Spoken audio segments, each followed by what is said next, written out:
Halo, perkenalkan, saya Kathleen Daniela Wijaya dengan NPM 21066373666. Sekarang akan mempresentasikan mengenai pengalaman saya dalam mengikuti kegiatan Bangkit Academy 2024, khususnya dalam Cloud Computing Learning Path. Program Bangkit yang merupakan bagian dari program studi independen bersertifikat Kampus Merdeka, dirancang untuk mempersiapkan mahasiswa dengan keahlian teknologi, keterampilan lunak, dan kecakapan bahasa Inggris yang diperlukan untuk bertransisi dari dunia akademis ke dunia kerja. Program ini menawarkan kesempatan untuk mendapatkan hingga 20 SKS yang diakui dalam gelar akademik, sertifikasi teknologi, dan peluang kerja di perusahaan-perusahaan terkemuka. Kurikulum Bangkit menawarkan 3 jalur pembelajaran, yaitu Machine Learning, Mobile Development, dan Cloud Computing. Saya pribadi memilih Cloud Computing Learning Path. Aktivitas studi independen Cloud Computing Learning Path meliputi pembelajaran individu dan proyek akhir dalam bentuk tim. Pada pembelajaran individu, setiap peserta akan mengikuti kelas dalam bentuk asinkronus secara daring melalui modul belajar di Decoding Academy, Coursera, dan Google Cloud Skills Boost. Selain itu, setiap peserta akan memiliki pembimbing sebagai tempat konsultasi jika ditemui kesulitan non-akademik dalam mengikuti pembelajaran. Peserta akan memperoleh sertifikat kompetensi di setiap kelas di dalam Cloud Computing Learning Path jika peserta berhasil lulus dari setiap ujian atau penilaian yang diadakan untuk setiap kompetensi. Setelah mengikuti program ini, peserta juga dipersiapkan untuk mengikuti ujian sertifikasi berskala global yang dapat diambil setelah menyelesaikan seluruh materi dalam program ini. Pada proyek akhir, peserta akan dibagi menjadi kelompok di mana satu kelompok akan membuat sebuah sistem dengan tema yang ditentukan oleh masing-masing kelompok dan harus mendapatkan persetujuan dari mentor. Kenapa saya memutuskan untuk mengikuti Bangkit? Salah satu alasan utama saya adalah karena program ini diselenggarakan oleh perusahaan-perusahaan ternama seperti Google, Goto, dan Traveloka, serta didukung oleh PT Yayasan Decoding Indonesia. Sertifikasi yang diberikan oleh Bangkit juga sangat berharga dan dapat memperkaya resume saya, sehingga meningkatkan daya saing di pasar kerja. Selain itu, program ini memberikan 15 SKS yang dapat diakui dalam kurikulum perkuliahan saya, sehingga sangat menguntungkan dari segi akademis. Melalui Bangkit, saya juga memiliki kesempatan untuk memperluas jaringan profesional dengan berinteraksi dan bekerja sama dengan sesama peserta, mentor, dan para ahli di bidang teknologi. Besar keinginan saya untuk mengikuti kegiatan Bangkit ini, karena saya percaya bahwa pengalaman ini dapat membantu dalam meningkatkan kompetensi hard skill maupun soft skill yang dibutuhkan untuk karir di masa depan. Melalui program ini, saya berharap dapat mengaplikasikan pengetahuan teoritis ke dalam praktik nyata melalui proyek-proyek yang menantang dan relevan dengan industri. Sementara itu, keputusan saya untuk memilih jalur cloud computing didasarkan pada keyakinan saya bahwa teknologi cloud adalah salah satu pilar utama dalam transformasi digital yang sedang berlangsung di seluruh dunia. Teknologi ini memungkinkan waktu yang lebih cepat untuk memasarkan produk, fleksibilitas dan skalabilitas yang tak tertandingi, penghematan biaya, keamanan yang lebih canggih, dan pencegahan kehilangan data dengan fitur backup dan pemulihan bencana. Dengan memanfaatkan layanan cloud, perusahaan dapat menyimpan dan mengelola data dalam jumlah besar, mengakses data dari mana saja dan kapan saja, menjalankan aplikasi dengan performa tinggi, dan mengoptimalkan infrastruktur informasi teknologi tanpa perlu investasi besar dalam hardware. Kemampuan untuk memahami dan menguasai teknologi ini akan memberikan keuntungan kompetitif yang signifikan bagi saya di dunia kerja. Pada program ini, saya mengikuti kelas-kelas online dari 3 platform, yaitu Decoding, Coursera, dan Google Cloud Skills Boost. Kursus pertama dari Decoding adalah memulai dasar pemrograman untuk menjadi pengembang software. Kursus ini mengajarkan dasar-dasar pemrograman dan pengembangan perangkat lunak, termasuk mengidentifikasi kebutuhan aplikasi, perencanaan modifikasi, sintaksis pemrograman, penggunaan HTML dan CSS, serta dokumentasi kode melalui 5 modul pembelajaran. Kursus kedua adalah pengenalan ke logika pemrograman. Kursus ini mengajarkan dasar-dasar logika pemrograman dan algoritma, termasuk gerbang logika dan pemikiran komputasi untuk memecahkan masalah secara terstruktur. Kursus ketiga adalah belajar dasar Git dengan GitHub. Kursus ini mengajarkan penggunaan Git dan GitHub untuk kontrol versi, kolaborasi tim, serta manajemen dan pembuatan portofolio perangkat lunak. Kursus keempat adalah belajar dasar pemrograman web. Kursus ini mengajarkan dasar-dasar pemrograman web, termasuk HTML, CSS, dan teknik layout responsif dengan Flexbox untuk membangun dan mendesain halaman web. Kursus kelima adalah belajar dasar pemrograman JavaScript. Kursus ini mengajarkan dasar-dasar JavaScript, mengajarkan konsep fundamental dan lanjutan JavaScript, termasuk pemrograman fungsional, OOP, penanganan error, proses asinkronus, dan Node Package Manager. Kursus keenam adalah belajar membuat aplikasi back-end untuk pemula dengan Google Cloud. Kursus ini mengajarkan cara membangun, mengelola, dan menguji web service menggunakan Node.js dan Google Cloud Platform. Kursus ketujuh adalah menjadi Google Cloud Engineer. Kursus ini mengajarkan cara menggunakan berbagai layanan Google Cloud untuk komputasi, penyimpanan data, jaringan, monitoring, logging, dan manajemen identitas, serta akses untuk deploy dan implementasi solusi cloud yang efektif dan aman. Kursus ke-8 adalah belajar dasar AI. Kursus ini mengajarkan konsep dasar AI, ML, dan Deep Learning, termasuk pengenalan data untuk AI, tipe-tipe machine learning, serta penerapan Deep Learning dalam berbagai bidang. Kursus ke-9 adalah belajar penerapan machine learning dengan Google Cloud. Kursus ini mengajarkan cara mengelola, melatih, dan mendeploy model machine learning menggunakan Google Cloud, termasuk optimalisasi penyimpanan data dan penggunaan Vertex AI untuk pengembangan dan operasionalisasi model secara efisien. Kursus ke-10 adalah simulasi ujian Associate Cloud Engineer.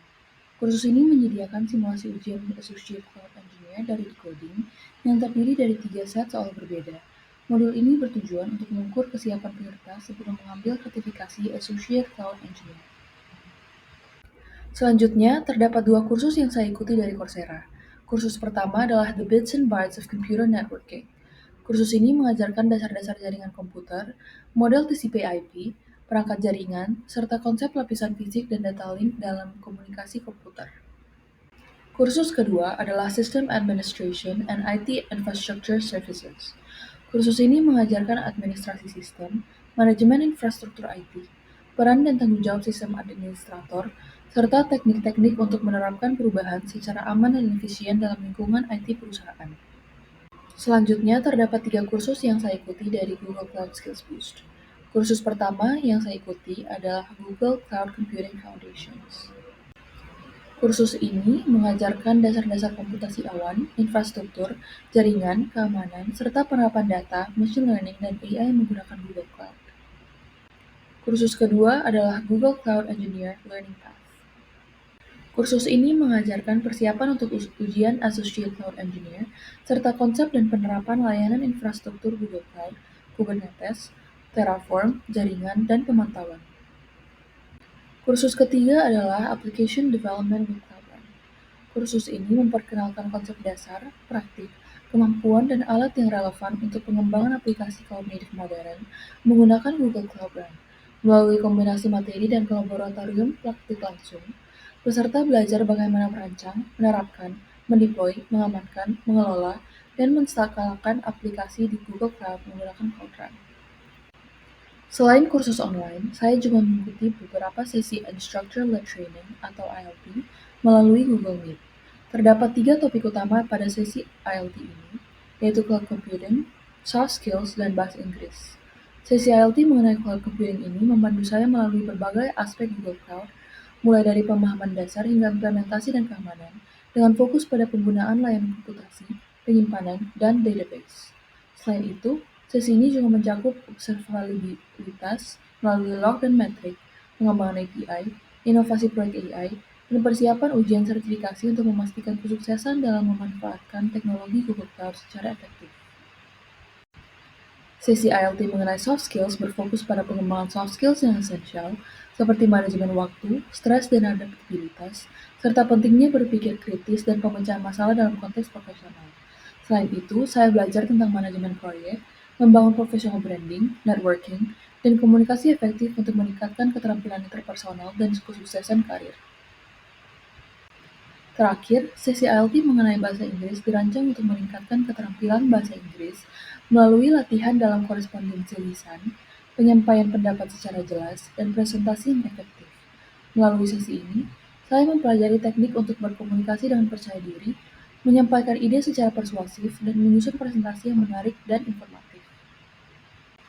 Untuk menutup perjalanan program Bakit, kami diminta untuk mengerjakan sebuah proyek akhir di mana kami perlu berkolaborasi dalam tim bersama dengan mahasiswa dari kampus lain dan learning path lain.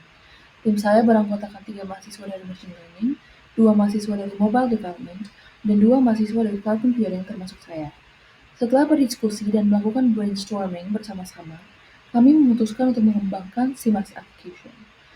Aplikasi ini bertujuan untuk mengatasi masalah pengelolaan sampah di Kabupaten Banyumas, Jawa Tengah, yang menurut data Kementerian Lingkungan Hidup pada tahun 2022 hanya mampu mengelola 63.000 ton dari total 195.000 ton sampah yang dihasilkan. Tujuan utama dari proyek ini adalah meningkatkan efisiensi, mendigitalisasi pengelolaan sampah, mengembangkan keterampilan dan pengetahuan dalam daur ulang berbasis AI, serta menjadi inovasi pengelolaan sampah cerdas. Berikut adalah CMAS App yang telah kami kembangkan, khususnya bagian Home, Registration, Login, dan Profile. Fitur utama CMAS App meliputi 3 fitur. Yang pertama adalah fitur Recycle yang mengidentifikasi sampah dan menawarkan saran kreatif untuk mendaur ulang menjadi kerajinan baru. Fitur kedua adalah fitur Education yang memberikan wawasan berharga tentang berbagai jenis sampah dan metode pengolahannya. Fitur ketiga adalah Waste Pickup yang memudahkan pengumpulan sampah langsung dari rumah pengguna ke fasilitas pengolahan sampah terdekat, yaitu tempat pemrosesan akhir. Dalam pengerjaan proyek ini, setiap learning path memiliki fokusnya masing-masing. Dalam aspek machine learning, kami mengembangkan model klasifikasi sampah menggunakan TensorFlow dan menerapkan transfer learning dengan model prelatif. Dalam aspek cloud, kami memanfaatkan BCP dengan menggunakan Firestore untuk menyimpan dataset, App Engine untuk deploy frontend, dan Compute Engine untuk deploy web services. Dari sisi mobile development, tim kami merancang UI menggunakan Figma, mengintegrasikan API dari cloud dengan bantuan alat Postman, serta memastikan aplikasi berjalan tanpa bug dan siap untuk deploy. Dalam proses pengerjaan proyek bagian cloud computing, saya dan teman CC saya memulai dengan merancang Entity Relationship Diagram dengan Draw.io untuk memastikan struktur data yang jelas dan terorganisir. Selanjutnya, teman CC saya membuat repositori GitHub untuk menyimpan dan mengelola kode secara kolaboratif. Proyek ini menggunakan Google Cloud Platform untuk hosting, manajemen, dan skala aplikasi web yang memastikan kinerja tinggi dan kendalanya optimal. Saya membuat beberapa koleksi database di Firestore untuk menyimpan data, termasuk data pengguna, permintaan pengambilan sampah, dan artikel pendidikan tentang pengelolaan sampah. Untuk mendukung kemampuan machine learning, saya menyimpan model machine learning di Cloud Storage Bucket. Backend API dikembangkan menggunakan Node.js dan dipush ke repository GitHub. Selama pengembangan, kami menggunakan Visual Studio Code sebagai code editor utama dan menguji backend API dengan menggunakan Postman untuk memastikan fungsionalitas yang tepat. Setelah pengujian, backend API dideploy menggunakan Google Compute Engine, memungkinkan aplikasi untuk menangani permintaan pengguna dengan efisien. Dengan memanfaatkan layanan cloud ini, kami berhasil menciptakan aplikasi yang scalable dan reliable yang dapat diakses oleh pengguna kapan saja dan dari mana saja. Proses ini tidak hanya meningkatkan kemampuan teknis kami, tetapi juga memberikan wawasan praktis tentang penggunaan teknologi cloud dalam pengembangan aplikasi nyata. Selama pelaksanaan proyek Capstone, beberapa kendala muncul yang memerlukan solusi strategis untuk menjamin kelancaran proyek. Pertama, dalam menghadapi tantangan mempelajari bahasa pemrograman baru seperti Node.js untuk menulis backend API, saya mengambil langkah-langkah proaktif dengan berdiskusi secara aktif dengan rekan cloud computing, mengulang kembali materi Node.js dari platform Decoding, dan mencari informasi tambahan dari sumber-sumber online yang terpercaya. Kendala kedua adalah pembuatan backend API model yang tidak sesuai dengan yang diajarkan dalam materi kursus sebelumnya. Untuk menyelesaikan masalah ini, saya secara aktif berdiskusi dengan rekan cloud computing dan machine learning, meminta masukan dari mentor terkait, dan menggunakan sumber daya online untuk mendapatkan wawasan tambahan yang diperlukan. Terakhir, tantangan jadwal yang sulit disesuaikan antara anggota kelompok untuk mengadakan sesi diskusi secara bersama-sama juga menjadi kendala yang perlu diselesaikan. Solusinya, kami mengadopsi pendekatan fleksibel dengan berdiskusi melalui chat apabila sesi diskusi tidak memungkinkan. Komunikasi yang teratur dan pembagian tugas yang jelas juga membantu memastikan bahwa diskusi dan kolaborasi berjalan lancar meskipun dengan jadwal yang berbeda-beda. Dengan mengimplementasikan solusi-solusi ini, Saya dan teman-teman sekelompok berhasil mengatasi kendala-kendala yang dihadapi dan memastikan Capstone Project berjalan dengan efisien dan sukses. Melalui program bangkit ini, bukan hanya saya mendapatkan kesempatan untuk meningkatkan keterampilan penting untuk dunia kerja, tetapi saya juga mempelajari banyak hal baru. Saya belajar untuk menggunakan Cloud Shell, melakukan load balancing dengan Google Cloud, melakukan deployment dengan App Engine, memanfaatkan Google Storage Bucket, membuat database dengan Firestore, mengelola Identity and Access Management, mempelajari dasar Google Kubernetes Engine dan Terraform, serta melakukan logging dan monitoring dengan Google Cloud. Tidak hanya itu, berbagai kompetensi lunak yang signifikan dan kemampuan bahasa Inggris juga berhasil saya kembangkan. Selama mengikuti program Bangkit, saya mendapatkan pengalaman dan pengetahuan yang sangat relevan dengan materi perkuliahan yang telah saya pelajari. Penggunaan Google Cloud Platform dalam proyek Capstone sangat relevan dengan materi yang telah dipelajari di jaringan komunikasi data, di mana saya telah belajar membuat VM instance dan mengkonfigurasi firewall rules. Dengan dasar ini, saya dapat dengan mudah mengelola dan melakukan deployment aplikasi proyek Capstone menggunakan Compute Engine. Lebih jauh lagi, Bangkit mengajarkan berbagai layanan GCP seperti firewall, cloud storage, app engine, logging, monitoring, dan Google Kubernetes Engine yang memperluas wawasan saya tentang GCP. Selain itu, sebelum mendeploy aplikasi proyek Capstone, saya menggunakan Postman untuk testing, sebuah alat yang sudah saya kenal sejak mata kuliah PBP, yang memudahkan proses pengujian API. Program Bangkit juga mengajarkan penggunaan Git, HTML, CSS, dan JavaScript melalui platform decoding yang sangat relevan dengan materi yang telah diajarkan dalam mata kuliah PBP. Penguasaan terhadap teknologi ini sangat membantu dalam pengembangan proyek, khususnya dalam manajemen versi kode dan pengembangan front-end. Kemudian, saya juga membuat backend API dalam Project Capstone menggunakan Node.js. Meskipun Node.js adalah bahasa pemrograman yang baru bagi saya, pengalaman dalam pembuatan backend API yang saya peroleh dari mata kuliah APAP sangat membantu. Dalam mata kuliah APAP, saya telah belajar dasar-dasar pembuatan API dengan Java, sehingga saya bisa dengan cepat beradaptasi menggunakan Node.js untuk proyek Capstone. Kesimpulannya, pengetahuan yang diperoleh dari perkuliahan dan program Bangkit saling melengkapi, memberikan landasan teoritis dan praktis yang kuat. Kombinasi ini memungkinkan saya untuk mengerjakan proyek Capstone dengan lebih efektif dan efisien, serta siap menghadapi tantangan di dunia kerja yang sesungguhnya. Secara keseluruhan, selama perjalanan saya dalam program ini, Bangkit Academy telah memberikan pengalaman belajar yang komprehensif dan mendalam, mempersiapkan saya untuk bertransisi dari dunia akademis ke dunia kerja dengan keterampilan dan pengetahuan yang relevan dan terkini. Program ini tidak hanya membantu saya untuk memperluas jaringan profesional, tetapi juga membekali saya dengan hard skills dan soft skills yang esensial. Selain itu, pengalaman dan sertifikasi yang diperoleh selama program ini secara signifikan meningkatkan daya saing saya dalam dunia profesional yang dinamis dan kompetitif. Bangkit Academy telah menyediakan kurikulum yang sangat komprehensif dan bermanfaat bagi para pesertanya. Namun, terdapat beberapa saran untuk peningkatan yang dapat dipertimbangkan. Yang pertama adalah sistem penjadwalan yang lebih baik.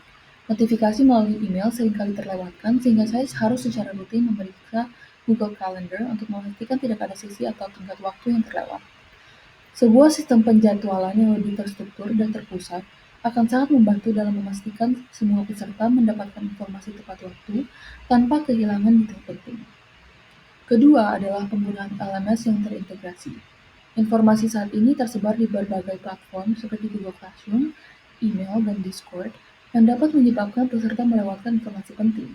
Menggunakan satu learning management system yang terintegrasi akan meningkatkan efisiensi komunikasi dan memastikan semua informasi tersedia di satu tempat yang mudah diakses oleh semua peserta.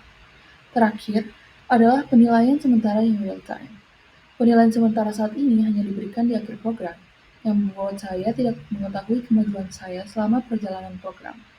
Mengimplementasikan sistem penilaian yang dapat diupdate secara real-time dan diakses oleh peserta akan memungkinkan peserta untuk memantau nilai secara berkala sehingga dapat mengetahui bidang mana yang perlu ditingkatkan dengan lebih baik. Selain itu, saya juga memiliki beberapa saran untuk calon-calon peserta Bangkit. Bangkit Academy adalah program self-paced, yang berarti setiap peserta dapat menjalani program sesuai dengan kecepatannya masing-masing.